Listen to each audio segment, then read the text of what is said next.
Hey guys, welcome back to another show. I am your private money lender, Joel Cadlick, and with me, of course, Mr. Cultivate Real Estate himself, Justin Foster. Just a dude, man. Bam. How you doing today, Justin? I think I should show up to these as just a much more low profile person. Cultivate real estate comes from is the fact that I have a farm and I like to wear overalls. So maybe I can just put that persona on and you could call me Farmer Justin. Yeah. Hey, brother, whatever title you want, I will give that to you. That's absolutely perfect. Farmer Justin, let's go. If I show up in overalls, you'll still talk to me like I'm a human being. Yeah. Okay. Absolutely. Well, cool. Hey, so today's going to be a lot of fun. What we want to talk with you guys about is flipping, just what the flipping stage looks like and what a good operator is, and some of the critical mistakes that an operator can make and things that you could very easily avoid.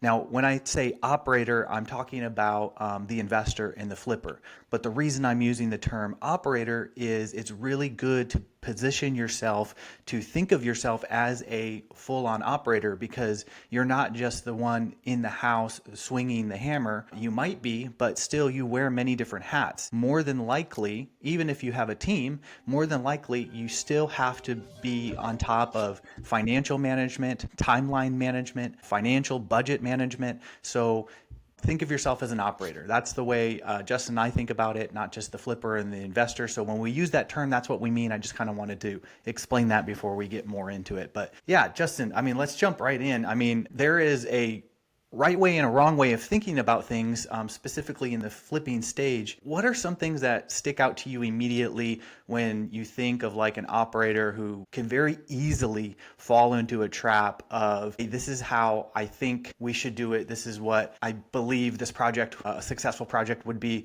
Like, what are some critical things that would help that individual during them entering into the flipping stage?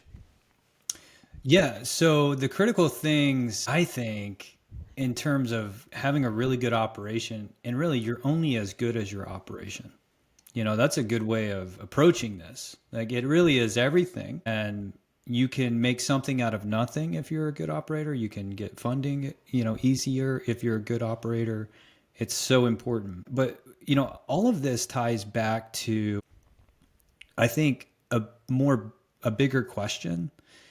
And what I see when people are not good operators is they're like dancing bears, or they're like the clown at the circus that has spinning plates all over the place. And okay, unpack that a little bit. So dancing bears, spinning plates, are you talking about them being overextended or overextended into too many roles in the operation? So okay.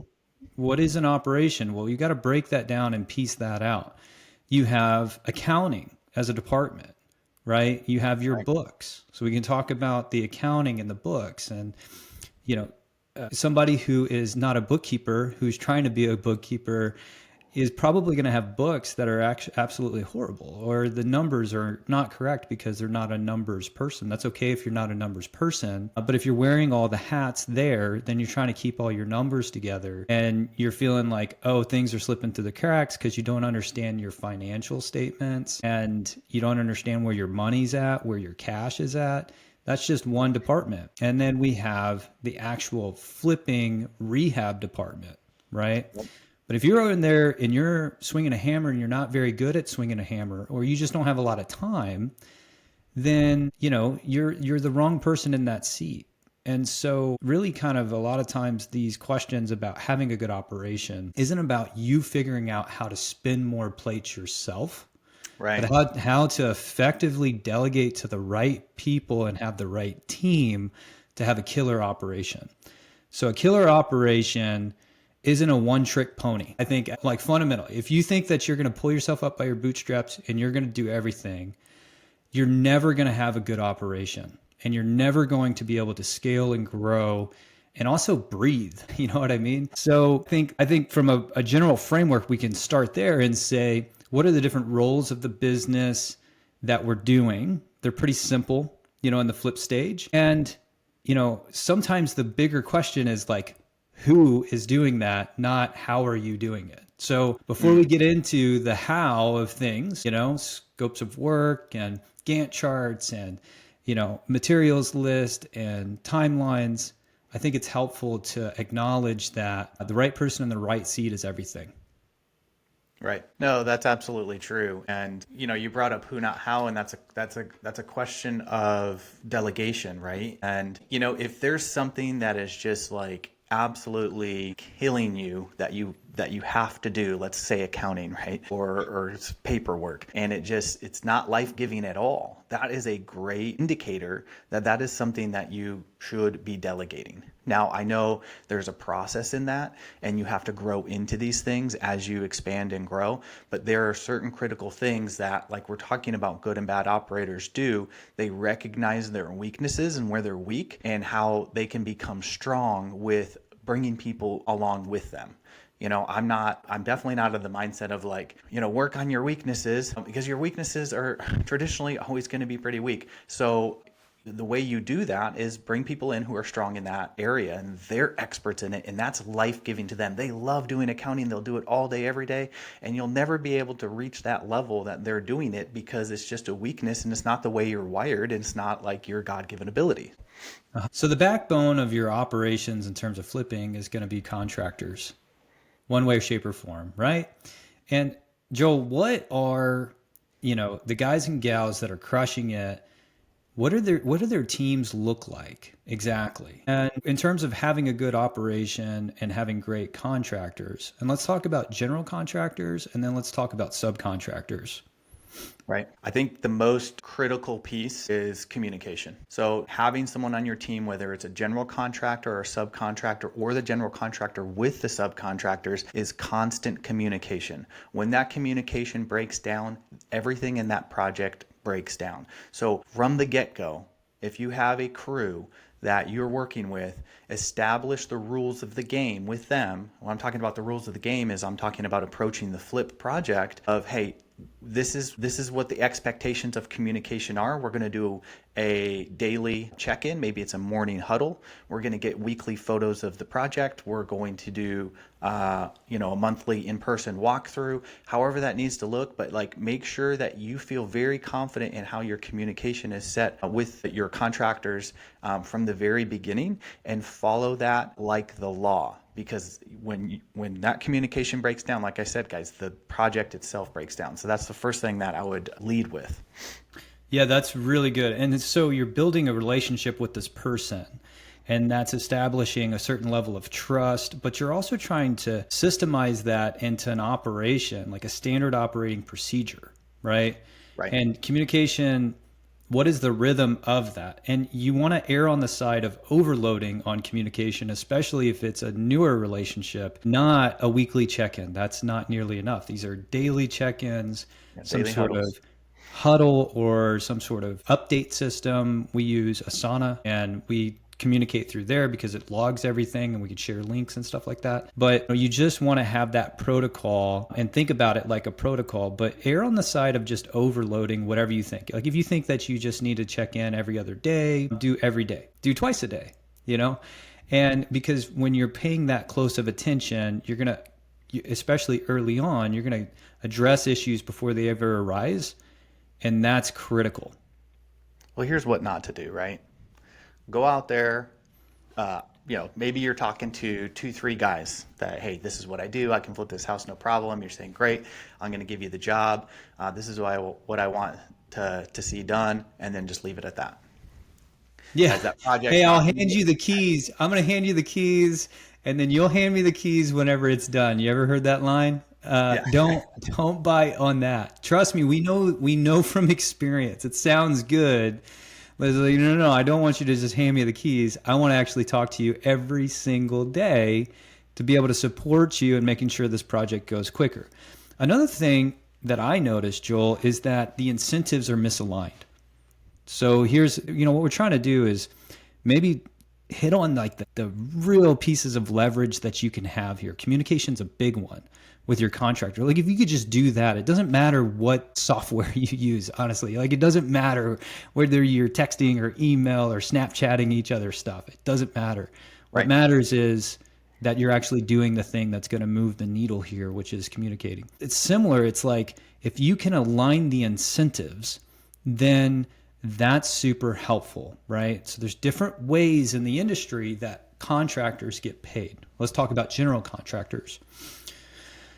General contractors can be paid as a cost plus, which is a very common way of doing things. So if the job cost $30,000 and they charge 10% as a GC fee or 15% as a GC fee, you would just pay in addition to whatever that is. There's advantages and disadvantages to cost plus. We don't need to get into that, but that's one way to incentivize them to keep the cost down, right? So they're not padding their cost. And one of the challenges with that is that they're not incentivized necessarily to do a lot of homework on the scope of work to make sure that those numbers are accurate, because they're going to get paid no matter what, right? Right. Yep.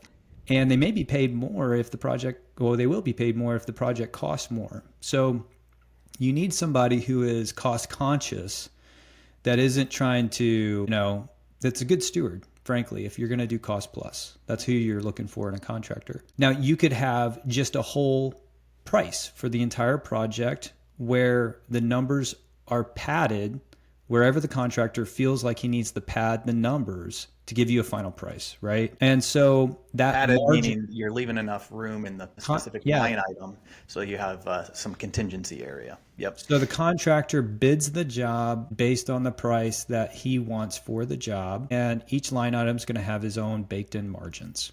Right. And so he might be charging a little bit more on the materials. He may be charging more on plumbing because he's not sure about the plumbing, but he's going to do the floors, closer to his cost or whatever. But the contractor decides that, and that's more of a fixed cost from the contractor. And there's some other creative ways that you can do things with the right person. You may be able to share in the profits instead of paying one of those two structures. And for a GC, that can be a very powerful thing, especially if you're doing a certain amount of volume. And we've seen that shift in incentive be extremely successful for the guys that are really trying to scale. And it's like, look, we'll pay you 15% or 20% of the profit on the back end. And now all the incentives are aligned automatically. So you can imagine, like, if you could just waive. Here is like a joint venture, right? So you're partnering on the deal together, and like you said, your incentives are aligned because now you both have skin in the game on the property. Yeah. So those are just like three examples. And then on the subcontractors, in terms of their incentives, oftentimes what we see for subcontractors is they very much value consistency. Right? And there's a little bit of a burden on the operator to feed their crew, but that's, I think, the appropriate way to do it. Very much you want to create systems that your contractors get paid immediately every single Friday, or whenever you get a bill, if they have a net 30, pay them in 3 days. Be the kind of person that pays people who are subcontractors very, very quickly. And that's going to really set you apart. It's sad to say, honestly, but it's going to set you apart from a lot of people in the industry. Yeah, and I want to highlight that. You guys, please hear that. Like, please hear that. It sounds simple. It sounds basic, but projects get away from us or things are going on and you forget. Like, this is something that really and truly will set you apart and will make a tremendous impact for you. Do not pay your contractors. You got to pay them on time. You got to treat them well. That is an absolutely no-go if you're not going to pay attention to paying the folks that are working on your properties. Yeah. So if you're listening to this and you love design and you're spending all your time on how cute the property is going to be and what the island's going to look like and all this stuff, but you're not getting the right incentives to your contractors and you're not paying your people on time, you need to really take a step back and realign the priorities. And so one of the things that, like, when it comes to operations is that priority management's the most important thing. It's not like time management. It's not like you need more hours in your day. Stop thinking that. You don't need more hours in your day. You just need to prioritize the right things, and everything will fall into the place if you do that.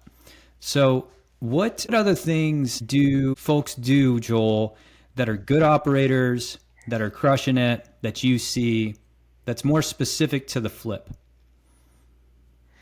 Yeah, I mean, let's back it up a little bit. Let's talk before the flip, right? Because we talk about planning and how critical it is, but this bleeds right into it, right? And what I'm talking about is your buy box. How important it is for you to have your buy box, because guys, this sets you up in the beginning to tell you and show you based on your own parameters that you've set what you're saying yes to and what you're saying no to. This is also very helpful if you have someone on your team like a general contractor that we just talked about. He knows the product, he knows the color palette or whatever that you're saying yes to and you're saying no to. You start building this thing to be like clockwork, right? And that's what we're talking about as well as consistency. So, what is a buy box? Okay, maybe you haven't heard that term before, but a buy box is a very specific criteria of the house that you're looking to flip. So we're talking about, hey, what location do you want to do this in? What type of square footage range are you looking for? How many beds, how many baths is it in? What are your goes and no goes? Is it in a flood zone? Those are specific things that you need to have outlined in the beginning. And an operator who isn't doing that is just kind of saying, well, let me just grab that property and let's go. Yeah. If it makes money, we'll do it. If you're Right. saying that, then stop, because you're limiting yourself massively in how well you can compound.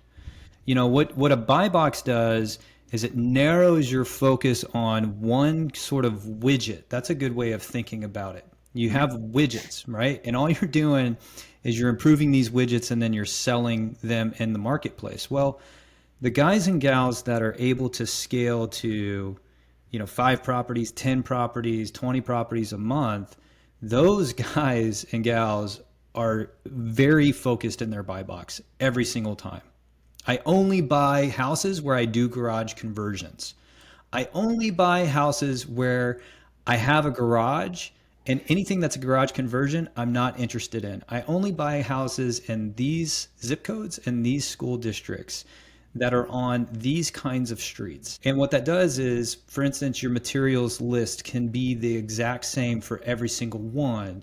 And then you can start to maybe keep some of those materials for the next one. There's all these cost efficiencies that kind of build up. The crews that you're using just understand what kind of product they're putting out there, and they can put it out faster, which means more money in your pocket if you can move faster and more efficiently.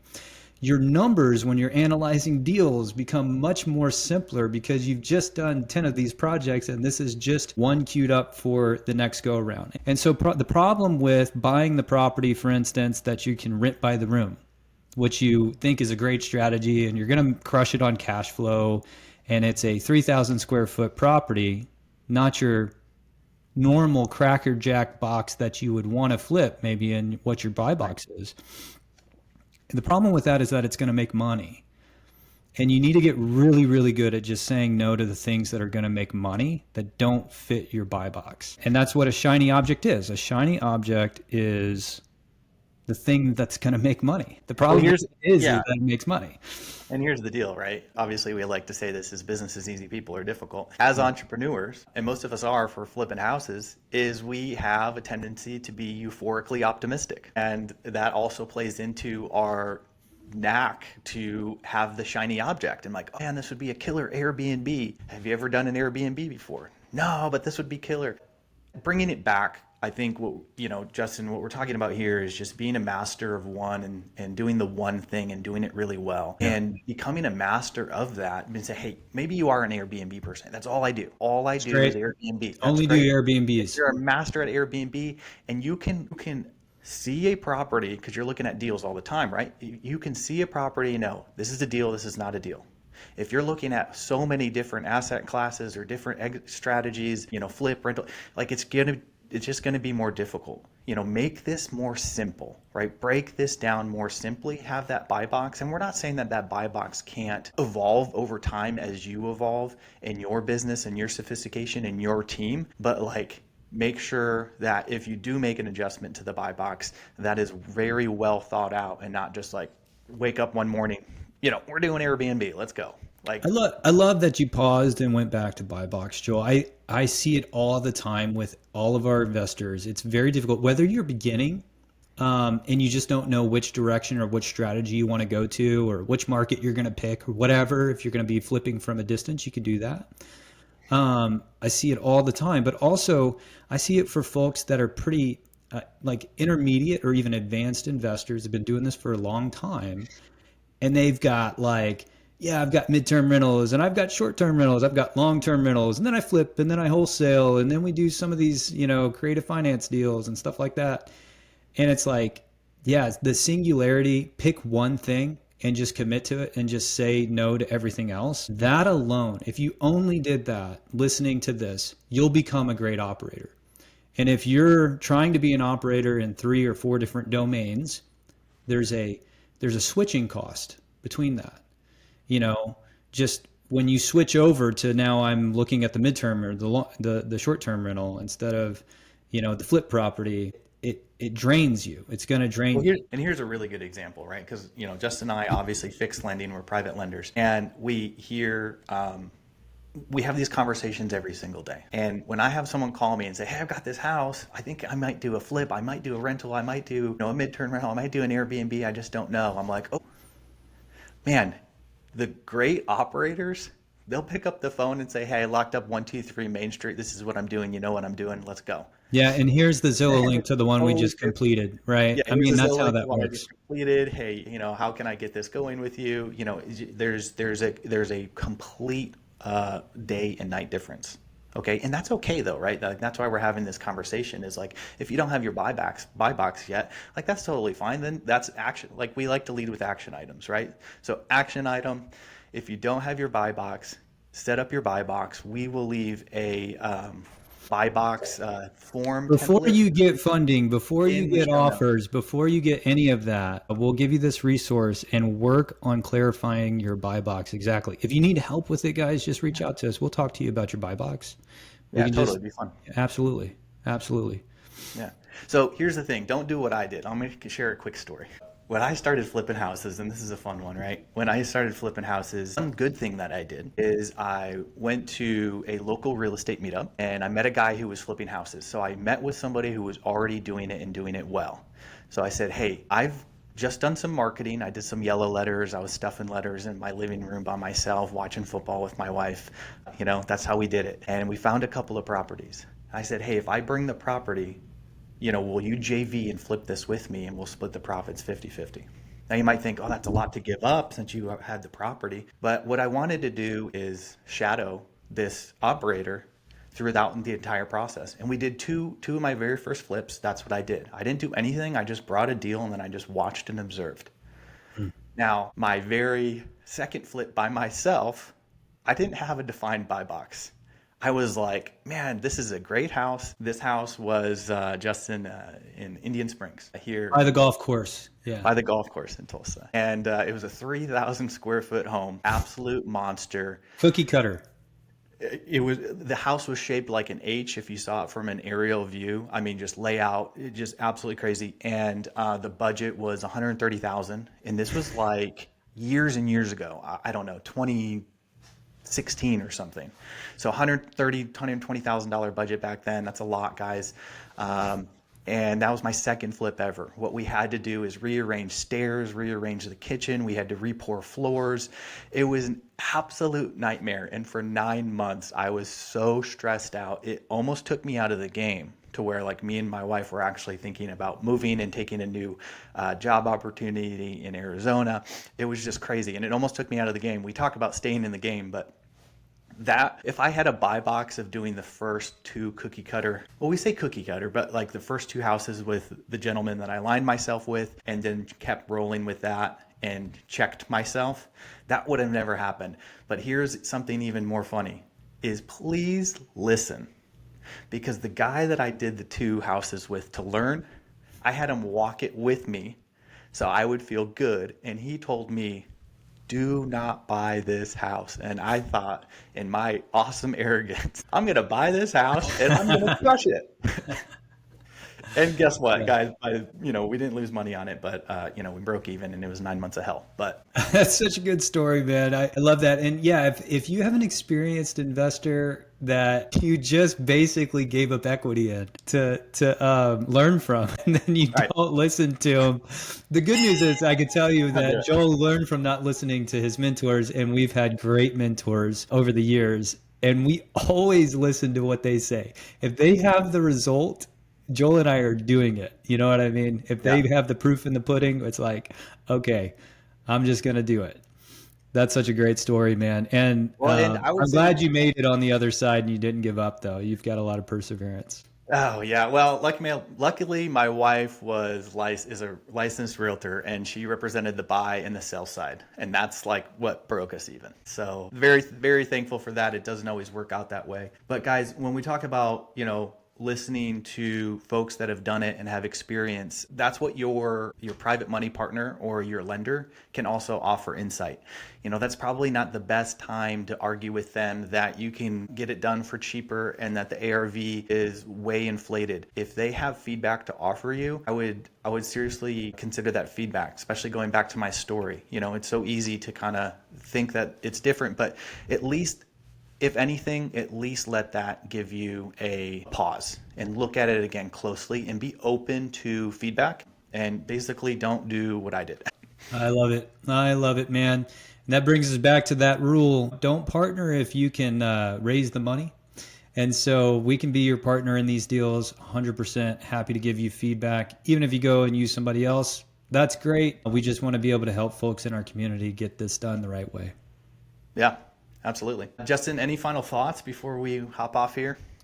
No, there's a lot of other things to say about operations. If you go onto our website, we have some resources for scopes of work and things like that, so you can understand how to, fill these things out. Certainly the best way to improve this is to take action and then get a result and then try to optimize.